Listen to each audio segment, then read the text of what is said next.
To make switching to the new Boost Mobile risk-free, we're offering a 30-day money-back guarantee. So why wouldn't you switch from Verizon or T-Mobile? Because you have nothing to lose. Boost Mobile is offering a 30-day money-back guarantee. No, I asked why wouldn't you switch from Verizon or T-Mobile? Oh. Wouldn't.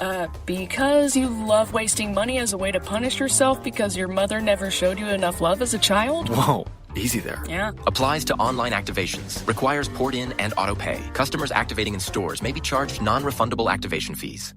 Hey, Prime members. Are you tired of ads interfering with your favorite podcasts? Good news. With Amazon Music, you have access to the largest catalog of ad-free top podcasts included with your Prime membership. To start listening, download the Amazon Music app for free or go to amazon.com/ad-free podcasts. That's amazon.com/ad-free podcasts to catch up on the latest episodes without the ads.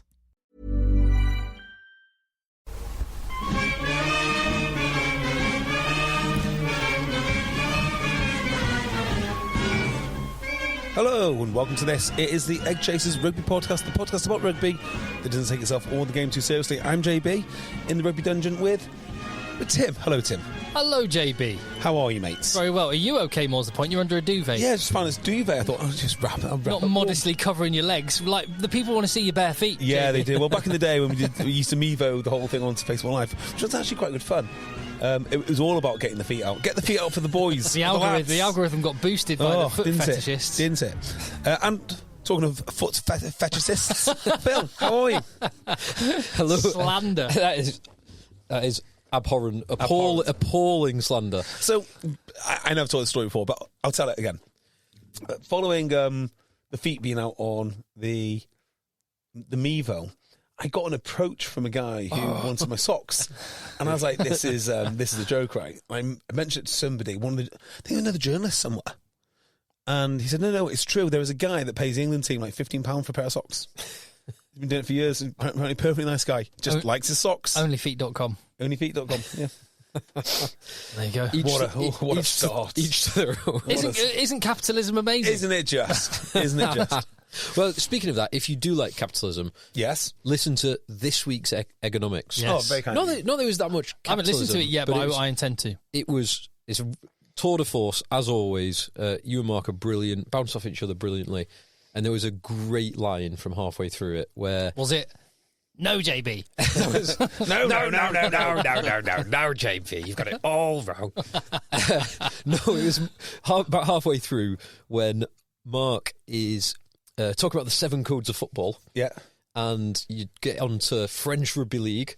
Yeah. And he says I'm in. I'm all over this. He's saying that in the 1930s, apparently French Rugby League was... I never knew this. French Rugby League was primed to eat French Rugby Union's lunch, was primed to expand, and there was a bit of a hiatus, partly because of the war, but also partly because the French teams or French Federation of Rugby League got kicked out of Rugby League competitions for being tue professional and too violent. To which JB said, "Oh, there's one of those things I really disapprove of." Which I loved. So go and listen to the whole thing because it's excellent. I forgot that we even spoke about that. Yeah, Economics is an extra little treat in your feed, and there's a whole lot of other extra treats in our Patreon feed, patreon.com/EggChasers. If you appreciate the fact we're there for you every single Monday morning, 52 weeks of the year, as we have been into our 12th season now, then go and support us and get extra content. Patreon.com/EggChasers. If you need financial advice right now, Beardmore & Co. Financial Advisors are doing your thing. And if you want even more rugby content, then you can find some on the EggChasers Rugby YouTube channel. So much stuff going on. So much stuff. Loads going on. Not so much rugby going on. No, it's not. Well, we had a game this weekend. Toc H. South Manchester Derby. Yeah. Broughton Park. And ooh, spicy. Yeah. God. Was the just to be clear, so was the ill feeling... Has that dissipated now? I don't know. I mean, look, I have nothing but respect. And I mean nothing but respect for those boys that played against us. It was 15-18. Ooh. 18-13. Sorry, 18-13. Don't know where that first score came from. We won. I did not think we were winning that game with 5 minutes to go. They were tough, very, very tough to break down. Bunch of uni boys in there? No, none really. Quite a few guys I know come through the youth scene, which is good. Yeah, awesome. There were a few younger lads. There were a few uni guys, but lads that have been there for a while. No, I'm not knocking it because I like them. They're the boys from MMU where I coach. Yeah, but I don't think there's many. I didn't notice any new uni lads there yet. They went well. The only criticism I'd have of the players is they went uncontested too early. They went uncontested within 20 minutes. Really? Yeah, which is poor. And it were was they getting legitimate. Do they have to drop a player when you do that? So we couldn't break them down with 14, which tells you about the fortitude of the rest of the lads of how hard they fought. They went down to 13, and we got a try, which probably was the difference in the entire game. So, it gives you an indication of bloody hard lads. So, they did very, very well. And on more local rugby, back down in our favourite league, was it Regional Thames 2? That is Regional Thames 2. A sad, another narrow, heartbreaking defeat for Old Habs.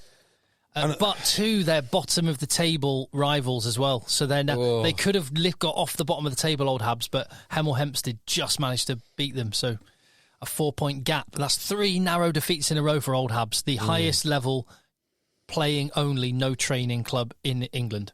Yeah, well, unfortunately, maybe in the world. Who knows? Maybe. Yeah, maybe actually. Well, Barbarians probably. Yeah, but they train. They do train. Do they train? They have a run out on Hyde Park normally. They do lots of team bonding in the week. Yeah, Definitely do that. Yeah, fair. Yeah, and it's not like, every single one of those players is a professional rugby player. So it's not like they're untrained individuals. It's true. It's slightly different. Yes. And in the same league, Marlow copped a defeat this week. As did everyone's favourite, Aylesbury. 38-24 to Belsize Park. Annoyingly. Very annoying. Did you guys see the disciplinary report which I sent over to you? So I just had a quick squint at it. I read the kind of first paragraph. I'm guessing that's in relation to some comments that we had about Glossop. Well, it is actually. Yeah, it is. So, one, I quite like reading disciplinary reports now. They are. I do as well. Yeah, they are quite funny. They're not meant to be funny. Obviously, it's very serious. But the point was, Clackeaton got all of their points in which season? 2 years ago when... No, sorry, all of their points deducted in the season that they committed the crime. Right? For the exact same offence, whereas Glossop got theirs a year afterwards. So I thought you were going to tell me it was the same referee. No, imagine. Shall I just read this out? Do you want to read it? Yeah, I'll read it, but what I'll do is I'll disguise any words with, let's think of a rugby player who you wouldn't mind, who might be entertaining to change a swear word for. Oh, okay. So like a Haskell. Right, hang on. So he was accused of being shall we say what he was accused of being? Well, I was going to replace that word with something else. What about the whole phrase? He was accused of being Craig Quinnell. So yeah, it was a fat expletive word, right? Yeah. So Craig Quinnell would be the... Okay, so the game was... So this is the referee's report of the incident. The game was littered with penalties. This is Cleckheaton we're talking about, okay? The game was littered with penalties and ultimately cards. 31 penalties in the game, 6 yellow cards, the majority of which were to Cleckheaton. Throughout the game, the Cleckheaton spectators were abusive towards me. I knew it was coming from the Cleckheaton spectators as there was a large group stood on the clubhouse side of the stand. The abuse was all verbal in nature, most of it referring to my stature.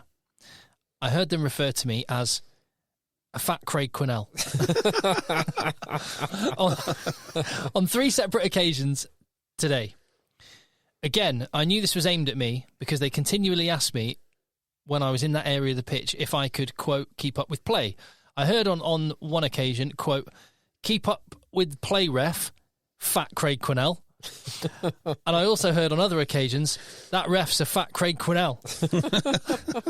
On a significant number of occasions, I heard the spectators refer to my weight. This is not the first time I've heard Cleckheaton spectators refer to my weight this season. It happened at a game I refereed them earlier in the season, but it was less intense on that occasion and less prolonged. I also heard the Cleckheaton spectators refer to me as a Craig Quinnelling cheat and Craig Quinnelling shite. Sorry, no, Craig Quinnelling. Craig Quinnell. This came immediately after a yellow card given to one of the Cleckheaton players, and it goes on. He says the Cleckheaton players were not abusive. No, he's explicit about Good boys, good lads, the Cleckheaton lads, from what I can tell. I mean, that is unacceptable. It is. I mean, it is. It is. It is. Yeah. I'd like to think if I was a Cleckheaton supporter or club official and had been there, I might have spotted this. But you never. Who knows how that? I mean, there's loads going on. Yeah, you don't know. It's hard. You don't It's know. hard. Like I remember playing away at Birmingham, Solihull, or whatever they were called at the time, Pertham, like that team, and there was one particularly loud, obnoxious. I think it was a Safa at the time. Doesn't sound like South Africans I know. And he was just the whole. You just heard, even playing on the pitch, you just heard this one voice constantly droning on. And you'd hope someone would say something because he's like. But I often think they embarrass themselves. He but he was embarrassing himself and embarrassing the whole club. Yeah, yeah. Because he was everyone moaning his own players, swearing, moaning at the referee, swearing, moaning at our players, swearing, and just not a good look for the club. Well, I've got to say, I have enjoyed barracking a referee, ironically almost. Like you've got to really over exaggerate how disappointed you are with the decision. Do you do it? You sarcastically congratulate them. Yeah. Oh yeah, brilliant, sure, brilliant call. Yeah. Well, I think some barracking from not at referees, but some barracking from the stands is fun. And one of my favourite things to do is when you're with a crowd of mates and the opposition are going to kick a penalty to touch. And however far they kick it, you shout, "Nowhere!" I've seen that get in the heads of kickers and then skew them as a result. No, because they know it's coming. Nowhere! Yeah, so as in MMU this week, because that's where we played our wonderful game. rugby institution. It is. It's really good. And the 3G pitch is amazing. And whilst our pitch is recovering from the flood, we're using the artificial turf. It's great. But what annoys me is in the change room, in so many change rooms, it's like posters about abusing refs. Don't abuse this, but don't abuse. Just stop it. Just stop the constant lectures. If you think you're going to have a go at a ref, I know certain lads which just their temperament in front of the ref is just not good enough. It's a fact. The poster's not going to make a shred of difference. No. Like, why are we doing it? Why? It just winds me up. It winds up everyone else. It's sort of it's damaging for people that don't play rugby because they thinking, see it and think, God, what is this bunch of? Yeah, why are the posters up? You know, why? I mean, like, why? We should just put up all sorts of other posters like, don't touch the kids. Okay, Don't club seals. Yeah, don't. Yeah. Don't club seals. Like, why are they putting clubbing seals up here? Don't test on animals. What? We just need to stop with all the stupid signs. In fact, the only signs should be like little motivational things. I'm not even sure that I like them. Maybe just your club crest. That's the only sign that should be up, and a Latin motto. Exit route, fire exits. Good. Get them down. Get them off. Pathetic virtue signing. That's Darwinism at play there. If someone can't find a door to get out, and actually, genuinely, our club change rooms is one corridor, one straight corridor. It's got a fire exit on one end and fire exit on the other end, and it's both marked out fire exit. If you can't find that fire exit, you deserve to die. Right. Contact EggChasers@gmail.com is the email address as well. One thing I forgot to mention. I'll pepper where possible. So just thinking, what rugby news has there been? I know the England squad's been updated. Still no Caden Murley. Don Brandt's back in. Alex Coles and Henry Pollock are back in. Back in because Pollock got called up as temporary cover while Tom Curry and another player were just undergoing some rehab. Everyone's back in full training. Yeah. So Curry's not still rehabbing. He's full training. Curry and George Martin. They were rehabbing last week after the particularly physical exertions that they both put in. But Pollock's been kept in, which makes me think he might be in line for a game against Wales, perhaps a debut. I hope so. That'd be cool. After him playing under 20s as well. Yeah, that'd be very cool. Oh, good. Curtis Langdon and Lazowski have dropped out as well because they were part of the injury replacement crew. So Wales up next, is it? Do you think No. Scotland up next. Calcutta Cup next Saturday. Christ. So England win this next game, and they're on for a good Six Nations, aren't they? Yeah, Italy and Wales. The games get progressively easier on paper. Yeah. Yeah. Scotland is a tough game. Like England have not beaten Scotland for 4 years. Yeah, 4 years they've won it in a row. And Scotland just always raise their game. You'd hope that England can do it, but Has Finn Russell stood down for this? Don't know yet. so it's Quite possibly. 2 weeks. Yeah, it's possible, but 2 weeks return to play, you'd expect him to be available. Darcy Graham maybe not, but they both got to just follow the return. I can't see Darcy Graham coming back.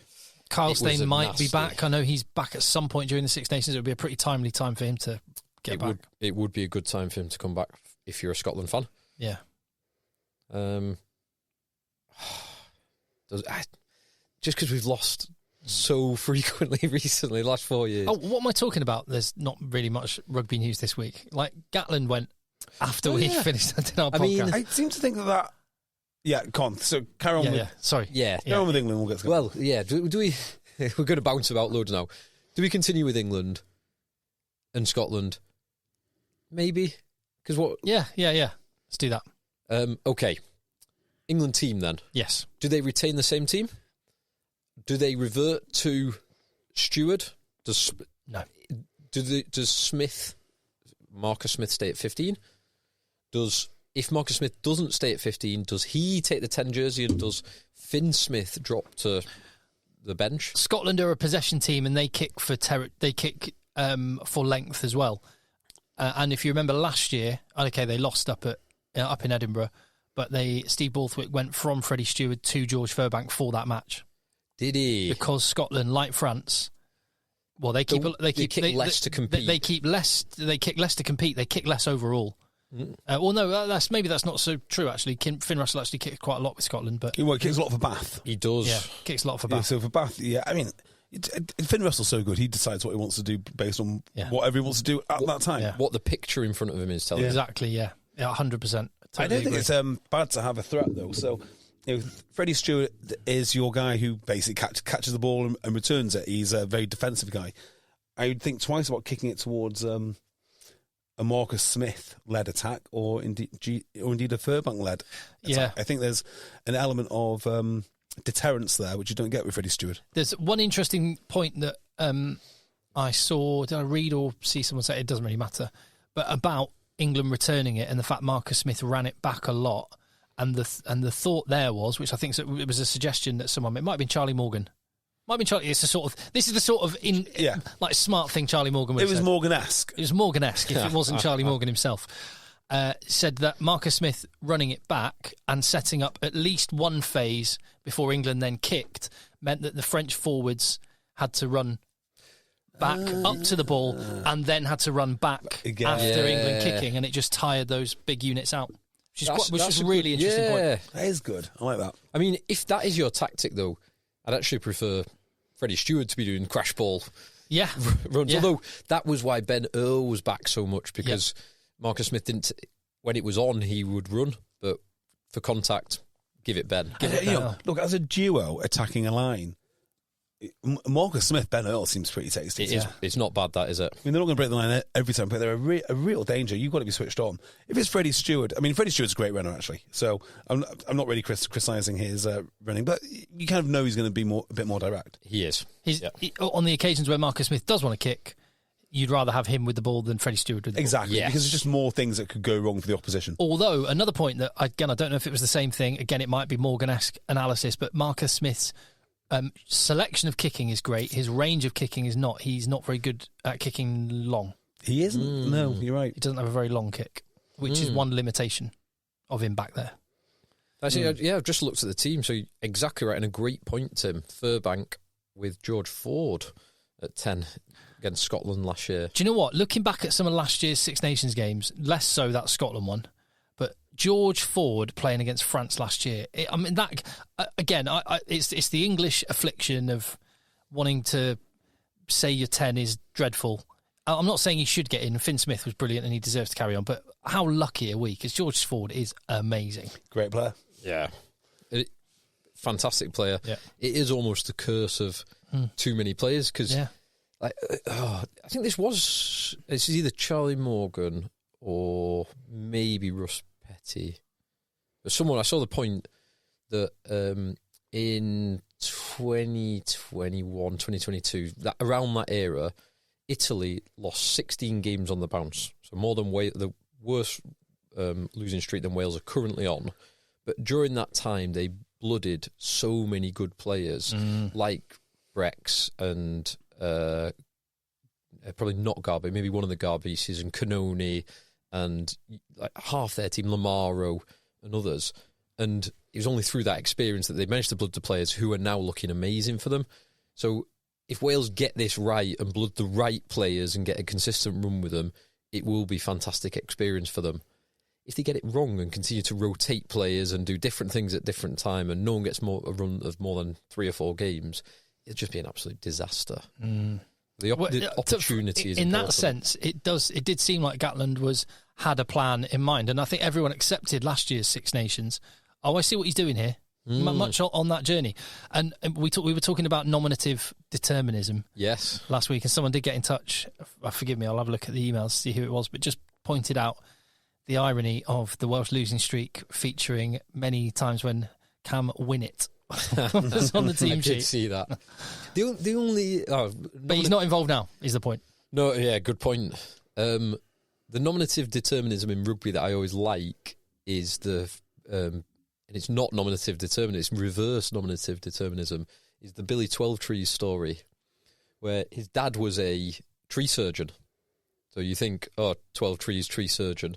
But his dad's name wasn't 12trees. His mum's name was 12trees, and she married a tree surgeon, and she was the last in the line of 12trees. So he took her name to keep the 12trees name alive. And perfect for his business. And perfect for the business. So I love that. Nominative determinism is you're called something and therefore you end up in that job, right? Yes. Yeah. Which, of course, is the opposite to how it really happened, which is you actually did something and therefore you were named after something. A Smith or Cooper.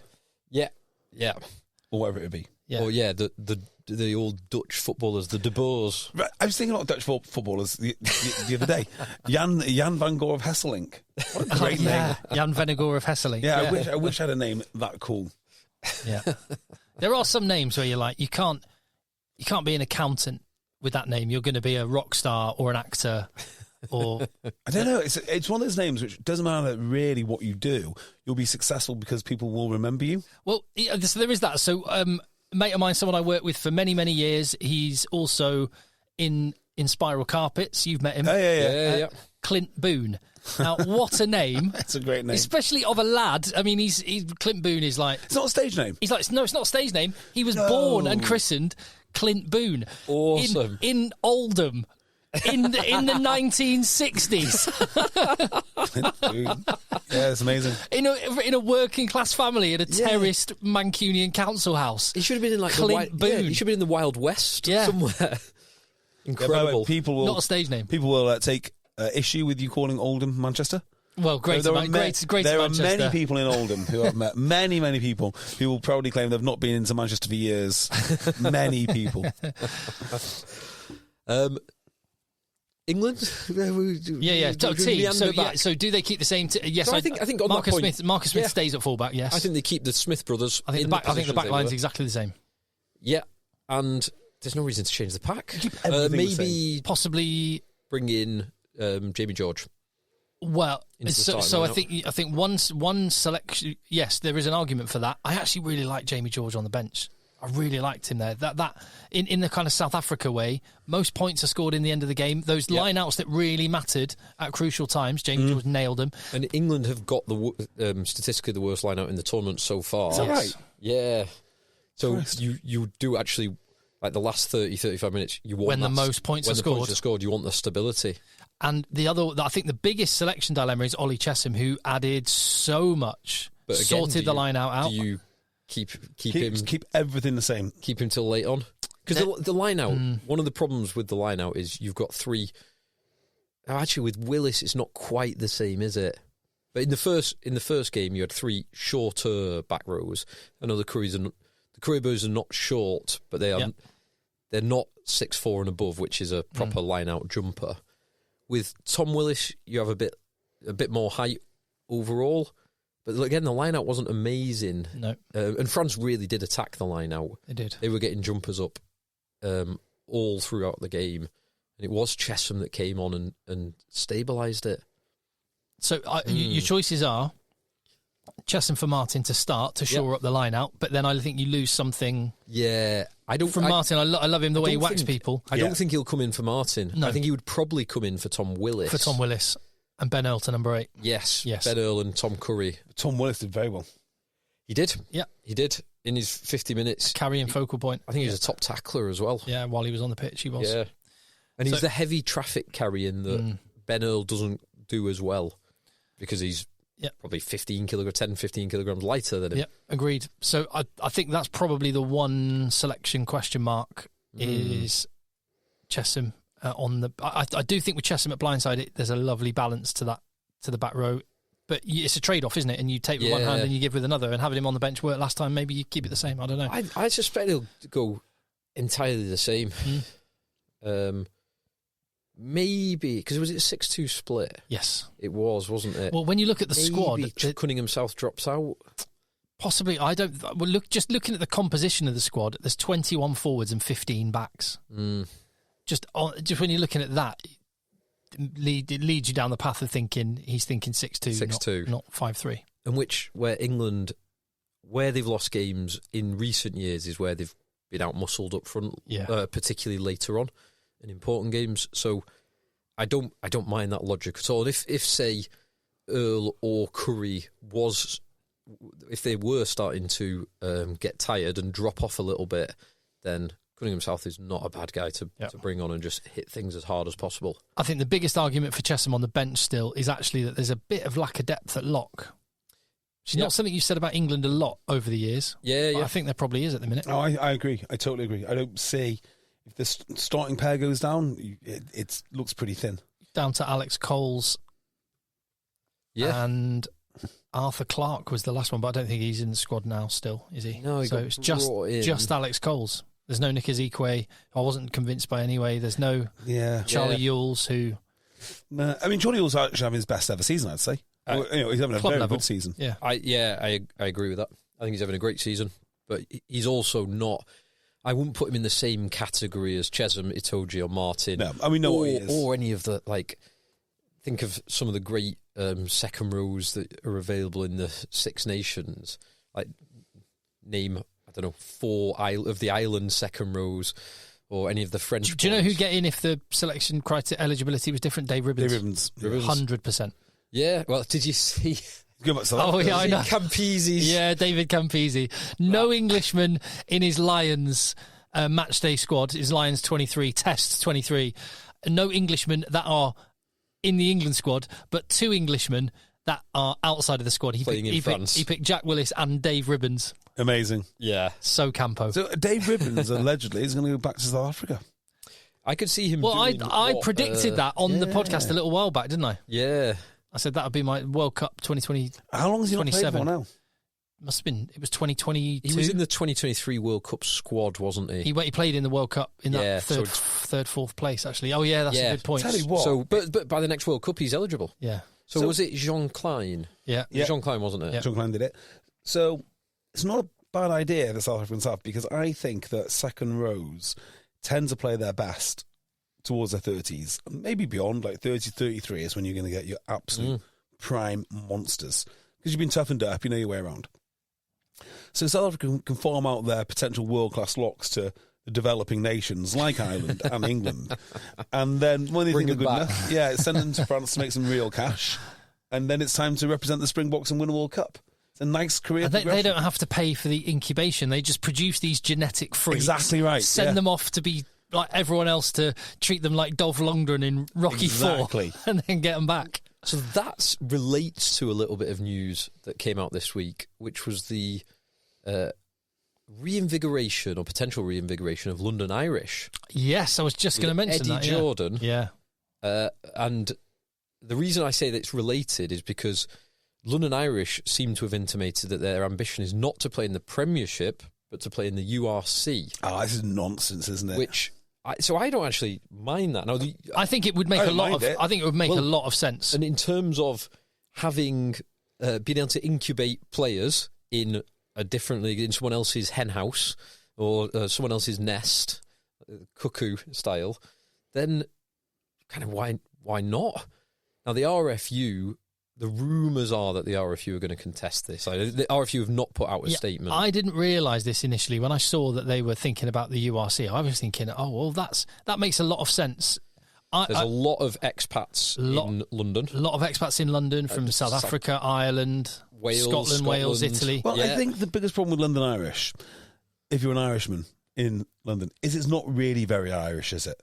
To put it mildly. It's just not. No, but if they can get... But if it's in the URC... if they're in the URC, you get the away fans. Yes, you get 6,000 Irish fans and then 6,000 Saffers, Welshmen, Ulstermen. But I think that it'd be Ulstermen. a different flavour of Irish, London Irish, because presumably they'd have to play under the IRFU umbrella, which might actually allow. This is the debate. Well, so this is exactly it, and I didn't realise this was how it would have to be unpicked, because I thought business wise that makes sense, because you've got all these South Africans, Irish, all the expats. And I know London Irish, when they were in the Premiership under who was the chap, Declan Kidney, when he was in charge. I went down when I was working for BT Sport and I did a little piece interviewing him, and it was when that they were pushing the exiles thing, and they were trying to reach out not just to the Irish community, but just to the Australian community, the Kiwi. They were trying to be the rugby club for the diaspora of people that weren't English. That just is. I mean, that's kind of nonsense, isn't it? It didn't work. No, of course it wouldn't work. But Why would it work? This could work, because you actually when the Sharks Leinster fans and Stormers fans. Yeah. Fine, they might not be supporting your team, but their money's as good as anyone else's. Yeah, and not only that. Exactly. I mean, there are a lot of so when you say there's loads of Irish who are in London, you are obviously correct. But they're Leinster fans and Munster fans. Yeah, exactly. Yeah. So what do they care for London Irish for? Yeah, I think it does work, actually, doesn't it? Yeah, it does work. However, what I didn't realise, and what Phil's touching on, and you could probably put a bit more flesh on the bones there, Phil, is that actually it's not just as simple as changing a league, because the RFU / Premier Rugby, however you unpick it, have piled a load of money in over the years, and they get to govern where teams can and cannot play. Which surprised me a little bit because of the administration. Yeah. But the figure that was quoted was 150 million over the last 6 years has come directly from the RFU to, all the Premiership teams, but 150 million to London Irish. I can't believe that over 6. From the RFU, that must be Premiership Rugby or whatever. Anyway, however you bubble it down, a lot of money. It's a lot of money. Yeah. Now that might include COVID loans and there's also the fact that London Irish are making noises about we fund your academy, so we would be funding your academy, so we're not going to do that, and then you have your playing. But the better thing might be just say step away from the RFU. So I don't know if there's any legal basis where they could just stick fingers up at the RFU and go, don't care, we don't need your academy, we don't need any money, we're off, see ya, we're going to do our own thing. I don't know how they'd work with the IRFU, if it's even possible, but if they play it right, I think where they really get the pull of the Irish population is if they actually had players playing for them that were eligible for Ireland. Yep. So you had Paddy Jackson there. Fifth province. I mean, obviously, he wasn't going to be eligible for Ireland for obvious reasons. Yes. But he was eligible, but he wouldn't get picked. Well, they had Sean O'Brien there in their last couple of years, didn't they? Sean O'Brien, on 450k a year when they were about to go bust. Yeah, it was great work. Just really, really good work. Nice one, well done. Yeah, well done. Maybe get Adam Coleman back for 900k a year. Coleman money. Just eye-watering money. Steve Maffey, £500,000 a year. It's just unreal when you look back at it. Yeah. They deserve to go under. They deserve to go under. They deserve to come back, really. That's the other thing. But they are going to. But if they had the permission of the Irish to have Irish players there, and you need to be in the URC for things like with the welfare policy and everything else and training and release dates, I can see that being a viable proposition, actually. Yeah. Now, the problem with that from the IRFU's perspective is like the majority of the IRFU talent, the island talent as it's coming through, ends up in Leinster, and they seem to like it that way.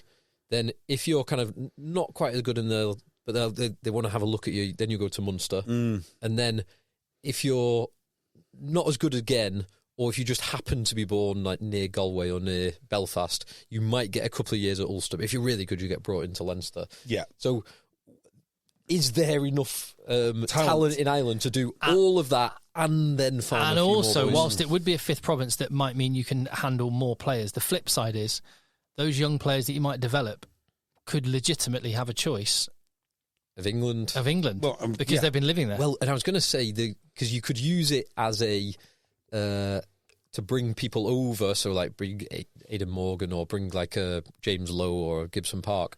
But then, of course, you're not becoming Irish qualified unless you happen to live in Dublin or Belfast or Cork and get the...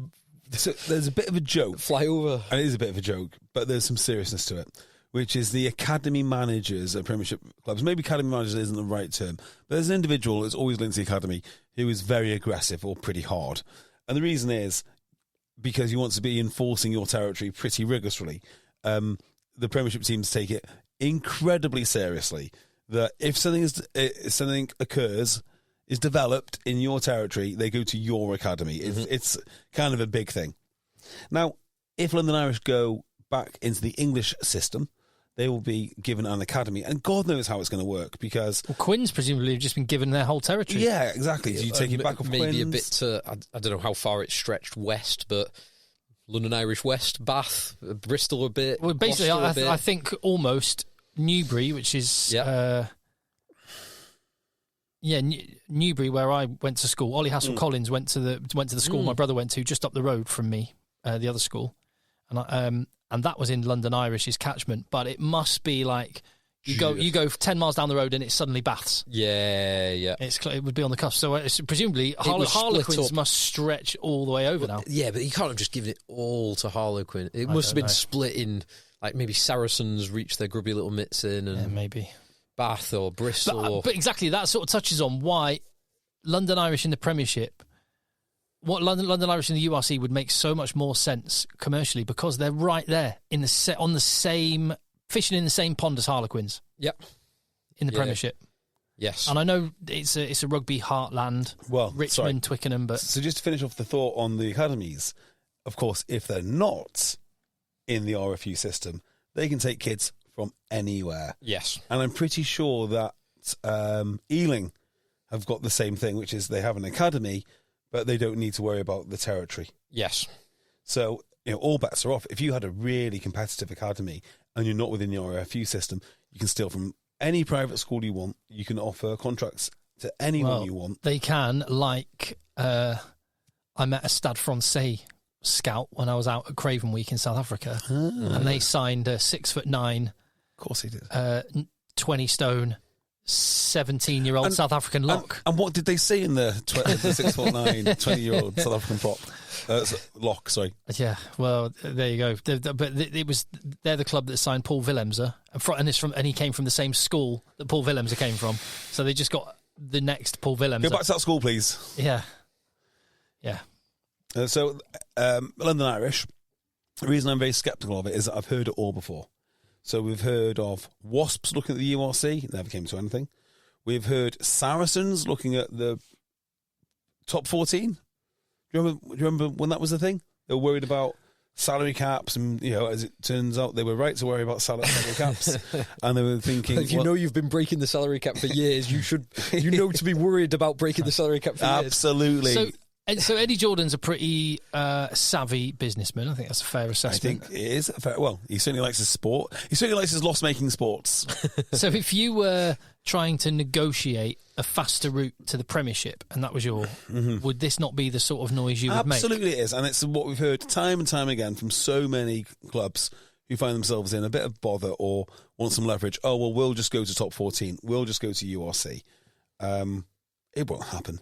It just won't happen. No, this would make sense from certain angles. I just can't see it ever actually happening. No. But I wouldn't mind it. Like as an England fan, as just a pure disruptive cat among the pigeons. It'd be awesome. Yeah. It'd be very cool. I'm always Leinster coming to London to play a game. Munster coming to London to play a game. Once a year, the Munstermen from Cork and Limerick and all of the Munstermen from around the UK just descending on London. It'd be awesome. It'd be awesome. Yeah. I think it'd be good. I do think it'd be good. It does make a lot of sense. I think I'm for it. And in terms of the South African teams as well, I mean, just to highlight the South African London contingent is South Africa have announced they're playing an actual rugby championship match, not Argentina, not a summer international like they did against Wales last year. An actual rugby championship game they're playing against Argentina at Twickenham. Bloody hell, which is pretty cool. That is something kind of annoying if you're South African, though, isn't it? There's loads of South Africans in London. Yeah, I know, but if you are a Springbok fanatic, and a lot of them are, and you go to watch the Springboks, taking a game away from Cape Town or away from... They don't have a home, though. And they don't. They But that's why it's quite important to them, because, if, say England did it the same way, one in Old Trafford, one in Tottenham, St James's, you'd have to deprive one of those communities of an England game.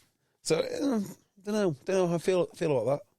There's a three-test series against Italy this year. The thing that South African fans should be a little bit annoyed about in it, and South African fans in South Africa, not South African fans in Europe, because it's great for them, is it will put, I don't know how many £1 million, £4 or £5 million into the RFU's coffers by holding it at Twickenham. So you are bumping up one of your direct rivals. South Africa might not see England as a direct rival. But helping a developing nation. Yeah, helping a developing nation. Twice today. Yeah. Because it's like having a game in Fiji or Samoa. Why not hold it in Tottenham or Arsenal? RFU probably paid more money for it. Yeah, they will pay South Africa. And I was going to say that South Africa will have got a preferential deal for doing it. Yes. The sums will stack up. Yeah. Would you like to see England do more stuff around the country? Yeah, 100%. I would as well. I've said, because they did it in 2015. They played a game at the Etihad, didn't they? As in the World Cup. And then there was that game against New Zealand, the Richard Cockerell, Norm Hewitt face to face in the Hacker. That was at Old Trafford. Was it? Was it Old Trafford or was it? I think it was Old Trafford. Anfield. I think it was Old Trafford. Wales played. Didn't they play one at St James's at one point? Yeah. So there's Uruguay at City. Yeah. Argentina at Old Trafford, and there was one in St James's. I cannot remember. Was Argentina at Old Trafford not the Lions? Or no, Argentina was that England. Yeah. The Lions played in... Where did the Lions play? They played Murrayfield. Yeah, and they also played Cardiff. And they're going to play... Is it They're going to play in the Aviva against Argentina. Yeah. The RFU... So they did that. That is a good thing for England to be bumping their finances up by hosting the Springboks and Argentina. And it's good for Springbok fans and Argentinian fans in Europe. Yep. RFU, there was another bit of news from the RFU this week that you're going to be pleased to hear that... Oh, absolutely. An independent review has found that the Rugby Football Union's controversial executive pay scheme was an appropriate remuneration structure. Oh, that's brilliant news. So the RFU has paid Freshfields, a big top-tier law firm, presumably... I don't know much about these top-tier law firms, but I assume they've not done this out of the goodness of their heart. I assume the fee is quite vast. Instructed by the RFU to mark the RFU's homework, paid by the RFU, and surprisingly found in favour of the RFU. What do you think it would say for Freshfield's future instructions from the RFU if they found against the RFU? Or for other people, like if other people were going to instruct Freshfields and thought that Freshfields have gone against their instruction. We don't. I'd love to see the actual written instruction for this. Yes. Was it declared as this is an independent review? It is. It's completely independent, Tim. Just like the press is completely independent even when it's been funded by USAID. So totally independent. So the first word, right? See if you can spot the oxymoron in the first line of the RFU statement on this. The RFU Council commissioned an independent review of the long-term incentive plan. Oh, really? So, unfortunately, the long-term incentive plan hasn't actually cost enough yet. Oh, yes, we can add another 5 or 6 figures to the total cost of the long-term incentive plan. Cost 6k, 7? No, fresh. More.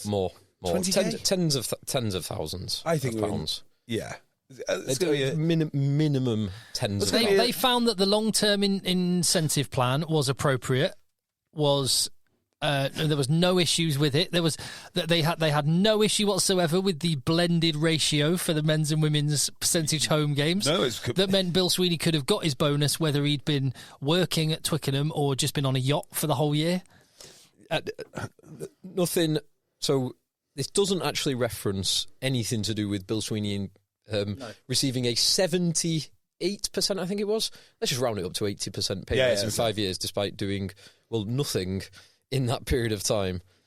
It's just like the fact that the RFU and presumably Bill Sweeney, who instructed this independent or commission this independent review, the fact that these people think that this is going to placate the angry mobs at his doors, it highlights just how poorly acquitted to be in the situation they actually are. So it's appalling. Hold on, they go around to some clubs and having a chat as well. Oh, God. So I was just thinking then, this sort of review would be done probably by a company commercial solicitor, maybe an employment solicitor. One of those two would be looking at this, I imagine. So I just thought, well, I wonder how much time was spent on it and who did it. So what do you reckon? What do you reckon the hourly charge rate is for a senior partner at Freshfields? £1,000 an hour? Yeah, I mean, so a total guess. Top UK headquarters firms may charge up to £1,500 per hour. Yep. So I'd love to know how many hours went into this, because it's going to be more than 10. Well, yeah. How many hours went into this, and how many hours were billed for this? Yes. Those are two different things. This will have cost, tens of thousands of pounds. If I were the solicitor doing this, I would have had, there's the debt clock. I would have had one just counting up the money I'm making. That's exactly what they have, Tim. They have it on a computer screen and they charge every 15 minutes. The billable hour, the delicious billable hour. Do you reckon they got back on the phone to the RFU and said, do you know, have you got any more potentially controversial policies that we can have a look at? Anything? If you want us to sign off, you want to commission another independent review, commissioned by the RFU. Yeah, you might want to get ahead of this now by getting to do it before the press get hold of it. Anything? God. Oh, dear. You know, what is the point in the RFU Council? So, if you think about a company board, one of the reasons you get a company board, well, there's a lot of reasons. Officially, it is to sort of hold the executive to account, isn't it? But and to implement the vision of the chief exec and no. So, team. like your board would do that. Oh, okay. But your, your directors would do that.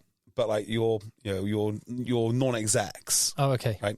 They would sort of hold you to account for shareholders, and they'd be devil's advocates, a little check and balance in the system, built into the system. Yeah, I mean the other thing they do, candidly, is they're very well connected, aren't they? So if someone on your board who's got connections, they go somewhere and, and they grease the wheels of deals. Often someone with a particular expertise is brought in to offer you get the benefit of their wisdom and experience. I've actually got a client who is quite a senior accountant and now wants to do non-exec work, sitting on boards just to hold people, so you can check things. Right.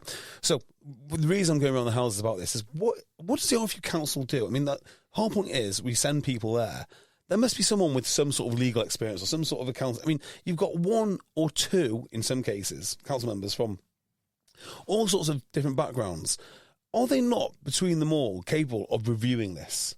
Or know someone who can review it? Do they really need to go to the most expensive law firm that they can find to get it done? But they can't badge it as independent, even though they have commissioned it and written the instruction and paid for it.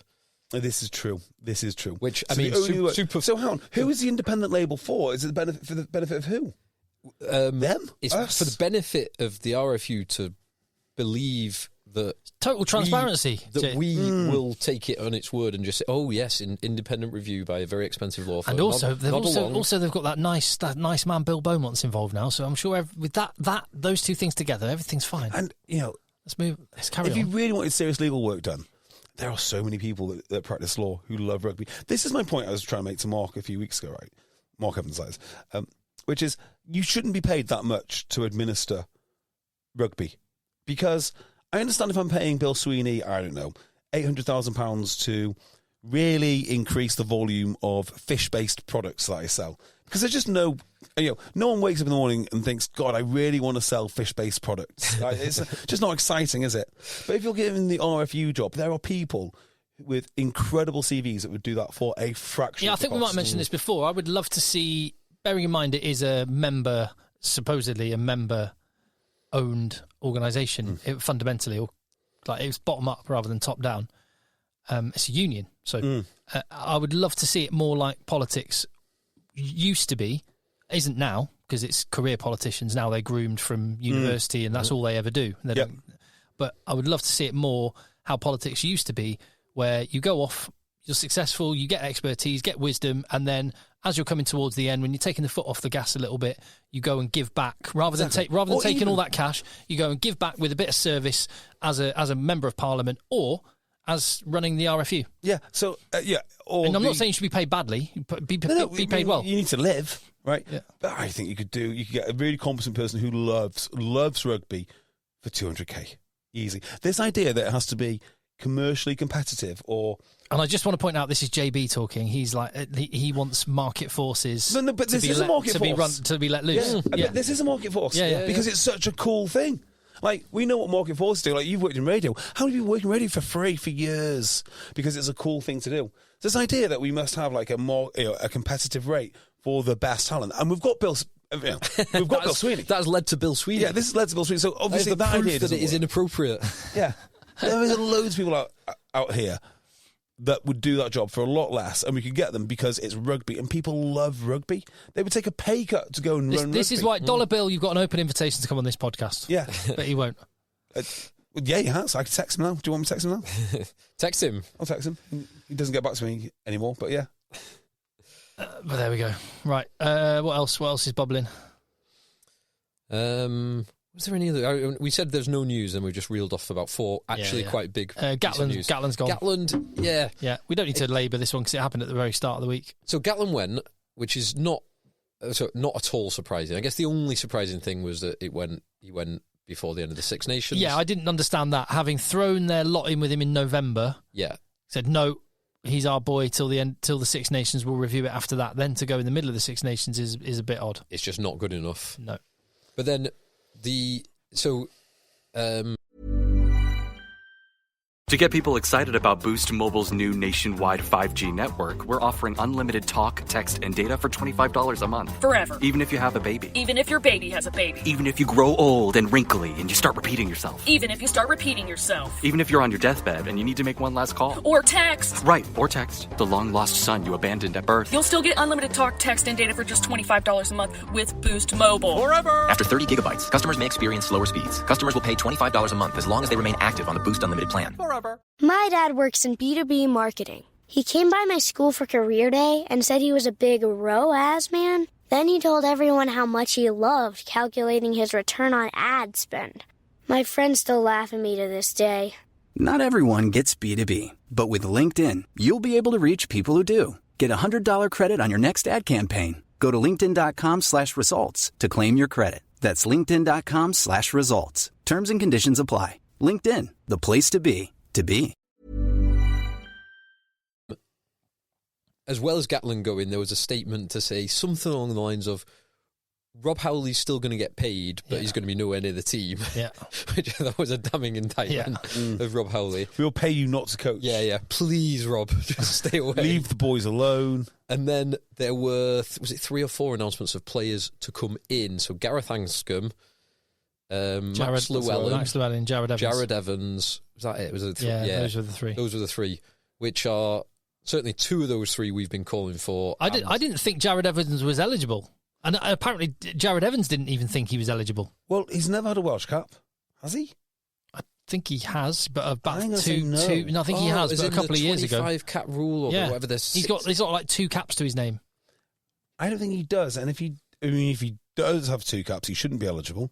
If he doesn't have any caps, he is eligible. He has 9 caps. 9 caps. Well, there you go. Why is he eligible? Yeah. He didn't think he was eligible, but he is. Oh, here we go. Having not reached the required 25 caps for Wales, Evans' move to Harlequins made him ineligible to play for Wales in the foreseeable future. Evans commented on this. I came to Harlequins knowing the 25 cap rule was in place, but there might be something in the fact that I wasn't offered a contract, so there might be a loophole. There's nothing in my contract with Harlequins to say I can't play for Wales. It's just down to whether they pick me if I am not. Absolute nonsense. I mean, it's such nonsense, isn't it? Yeah, we do kind of laugh at the RFU, but at least they've not got this kind of complete carry on where, oh yeah, you have to stay in Wales until you've reached 25 caps, but only if we're going to offer you a market rate contract. Market rate, but they could have offered him any contract, right? And I guess it's incompetence that they didn't, because they could have said, well, mean, they obviously don't rate him enough. £10 an hour, Jared? Well, because it's their definition of market rate. And they obviously don't rate him, so he's worthless. Yeah, so you offer him a part-time contract. All they need to do is offer him something. There's some stupid people out there. So, they just give him $10,000 a year. No, sorry, Jared, you didn't accept that. You're now ineligible. But then, no. Is it not the other way around though? Because if he wasn't offered, so if he had been offered a contract, that's what JB said. Yes, yeah. So you just offer him a fictitious contract. Yeah, but then he would be ineligible. So the fact that they didn't offer him a contract means he is eligible. Yeah, but do they want him to be eligible? Well, they do now because they've called him up. Matt Sherritt clearly does. He's called him up. Yeah. That's an interesting question, isn't it? Yeah, but do the powers that be want him eligible? Well, that's so, like, do they want them to be ineligible to teach him a lesson? And was it, say, to Joe Hawkins, who is... Joe Hawkins, is that right? Yeah, he's Exeter. Who's had to sign a contract to leave Exeter to go back to Cardiff, I want to say, next year. But it's going to be interesting to see. It'll be they're playing against Ireland, so not expecting a result. But I mean, it's the big question everyone's always pondered, but we've never had an answer to, and we've always wondered. I wonder if that would be the case. Would it be better to play a 12 at 10, a 12 at 12, and a 12 at 13, or a 10 at 10, a 12 at 12, and a 13 at 13? It's a very good question, Tim. It's a tough one. Very good question. So Matt Sherritt said midweek that he wanted to let the Wales team play with a bit more freedom. I think Ireland will have something to say about that. Hi guys, we've come to play with freedom. No, you haven't. They could pick anyone. They could pick, like, I don't know, the Toulouse team against Ireland, and they're not winning that. There's no chance that Toulouse team might win it. Toulouse team, not if they're coached by Matt Sherritt and wearing a Welsh shirt. They're not. Yeah, I mean, well, as a one-off, I think the Toulouse team could probably win it. Who is Matt Sherritt, by the way? Cardiff head coach. Is that who he is? Yeah. I don't know much about him. Cardiff are doing all right in the URC. He's English, isn't he? Yeah. Because there was a bit of a fuss kicked up about... Kiwis are fine. Englishmen not. No, no Englishmen allowed. It'll be interesting. I mean, they don't mind taking English players. No. But English coaches, no. Well, just on him then, I am always really sceptical of how head coaches are selected. So it seems like the super coaches, quote unquote, in rugby are just, used over and over. It wouldn't surprise me if Eddie Jones is in the picture or someone like that, because once you're an international coach, you seem to be one forever, regardless of how bad your record becomes or what you do. So I'm kind of glad that they are looking a little bit outside of the structure. I mean, it didn't work too well with Pivac, but he was an unusual kind of guy to pick. He's unusual for the Scarlets, and then he's unusual for Wales. So... I won't judge this guy until this is just an interim head coach. The name that is coming up a lot at the minute is Simon Easterby, current acting head coach at Ireland. Which makes a lot of sense. Lives in South Wales. I've got a beautiful wife. Beautiful children. Yep. Who one of which is I think, young age grade kind of Welsh rugby player. Oh, really? So he's got a Welsh family, and they live in Wales. So it might simplify things, but and he also played for Scarlets for the longest time, which helps. Correct. Did he play for Leeds as well? He's a Yorkshireman, isn't he? Yorkshireman, played for Scarlets, played for Ireland. Yeah. So, he's got lots of allegiances in lots of different directions. But just, there is a reason. There are times like... born in Harrogate. Yeah, Joe Schmidt has made a decision to leave Australia, not a professional decision, a personal decision. Actually, my family, I need to... I can't do this forever. Michael Check is leaving Leicester. His family are back in Australia. He wants to go back and live with his family. I totally get it. Simon Easterby, on the face of it, you go, well, you don't want to go to Wales when you're at Ireland. But there's more than just the rugby. Sale got George Ford. And you want to forge your own path too. Taking over an international team is quite the opportunity, even if it is Wales, even if they're at a low ebb. What's there to lose? It's a nice pay packet. Well, we've thought that for quite a few years now. This is as bad as it's going to get for Wales. This is the bottom. They keep finding a new bottom. Well, when's their run of 14 now?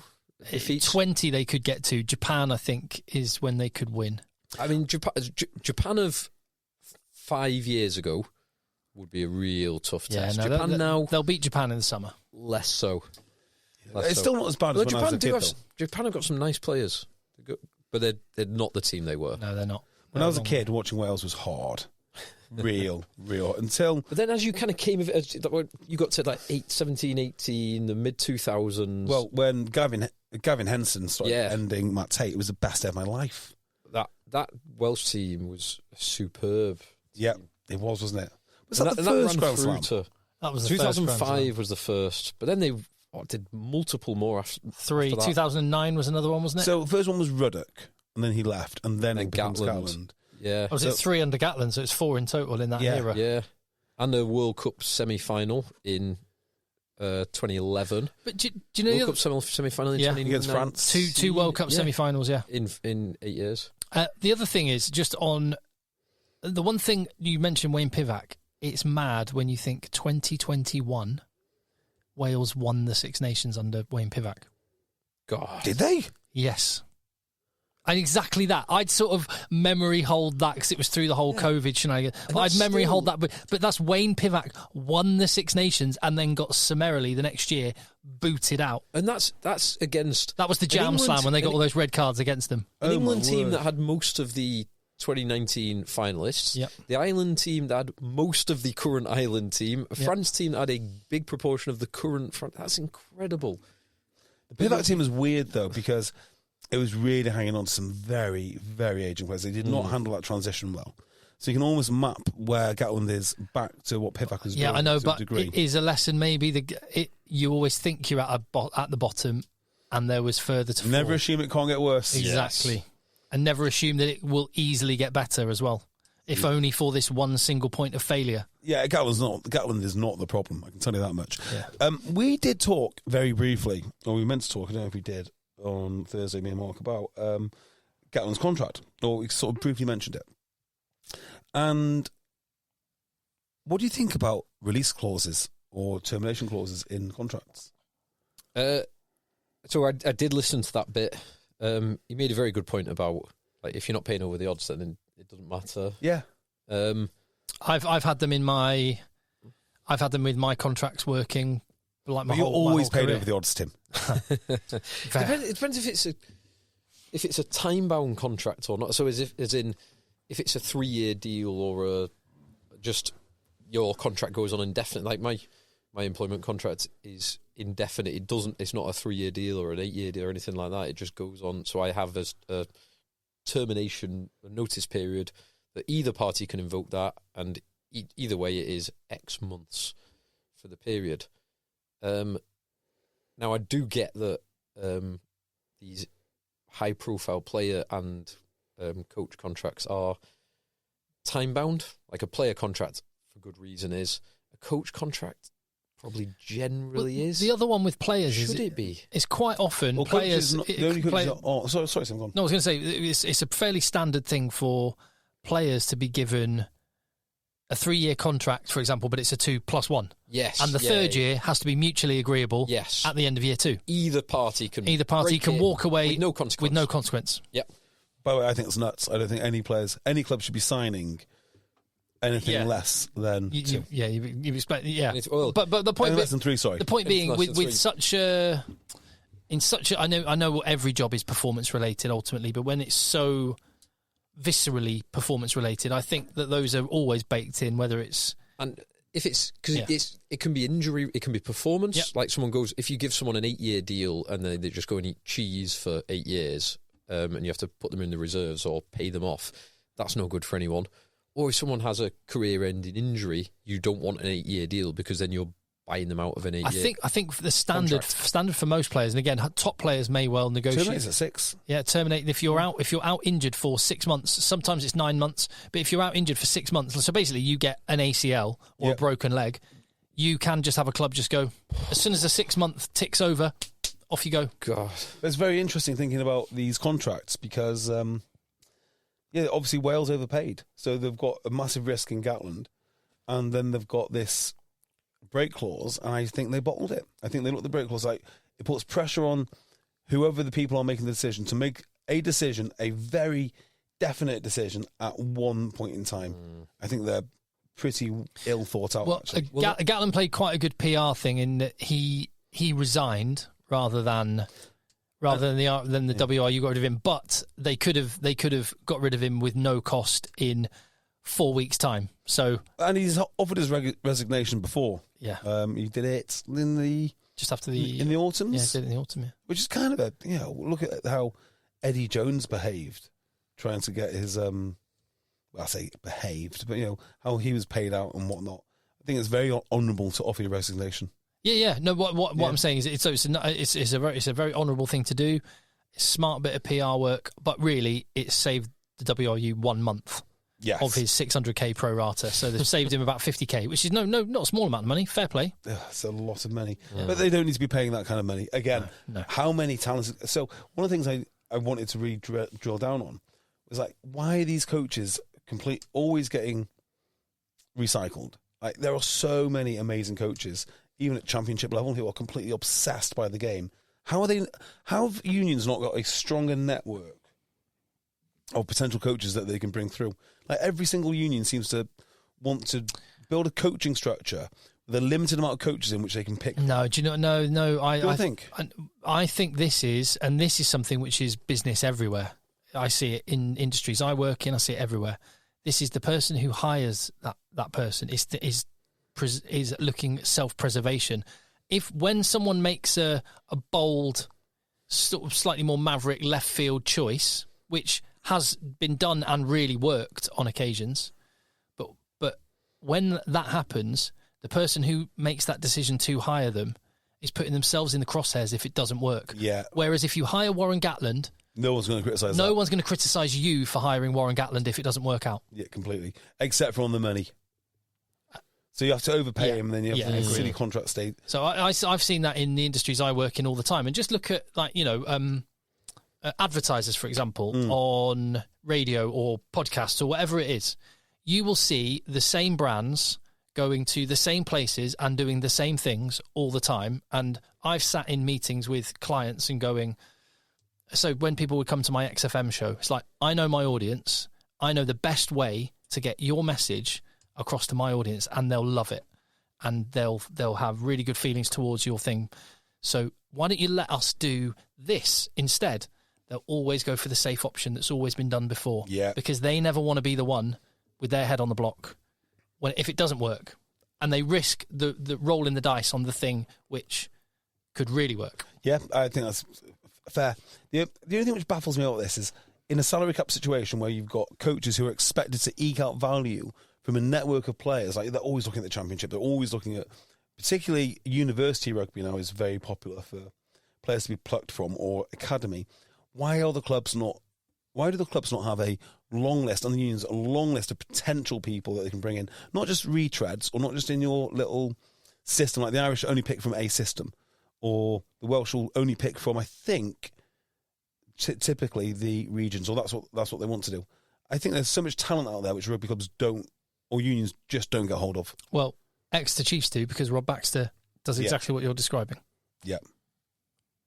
So, Stuart Lancaster needs a job. Maybe Wales. Well, yeah. Have you seen your favourite rugby club owner? Have you heard what? He's my favourite rugby club owner.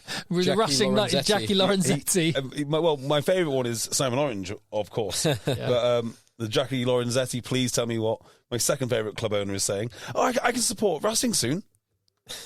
Yeah, I didn't realise this. This is great news. You can. Maybe sooner than you think as well. Is Faz going? Well, it looks like Lorenzetti is trying to push him out the door in the way that he tried to push Sia Khaleesi out the door. Perfect. What did he call him? He said he's like a something... Snail going backwards. Farrell! Yeah. Oh, no. This isn't good. I mean... Khaleesi was too fat. Owen's too slow. Right, yeah, and Khaleesi too fat might I point out. Transparent or invisible. Too fat and transparent in the same year that he has played better than I've seen him play at international level for years. Yeah, but he is... I just think he works in South Africa. He wasn't working at Racing. Yeah, maybe. People... the kind of point I was making about coaches, which... there's so many variations of rugby now that you need a coach for the competition, whether that be international, Premiership, salary cap, top 14, whatever it is. I think players are the same. But that is the way that you, by the way, to sort of link the 2 points together, that is how you make up for the fact you overpay for someone. You just insult them until they say, right, I'm going. Yeah, because if I want Yeah, if I'm paying a lot of money for Owen Farrell, I want him to be better than a snail going backwards. What triggered this comment, this outburst? I think he just wants him gone. They're also, this is worse news, which you might not like Jackie Lorenzetti for. They are leaving La Défense Arena. Are they? Where are they going? They're building a new stadium at the old place. What? And they've described it as that he's building it along the English model, so it's going to be like a 15,000 small stadium. Outdoor arena, presumably. Because La Défense is not on the English model. No. I thought La Défense was like the future of rugby because there's a venue which isn't only used 15 times a year. Yeah. This is blowing my mind. Yeah, I'm astonished. Yves de Manoir, that's where they're going back to. So, I remember the statistic, because Lorenzetti did build that stadium, right? I'm not making that up. No, I think you're right.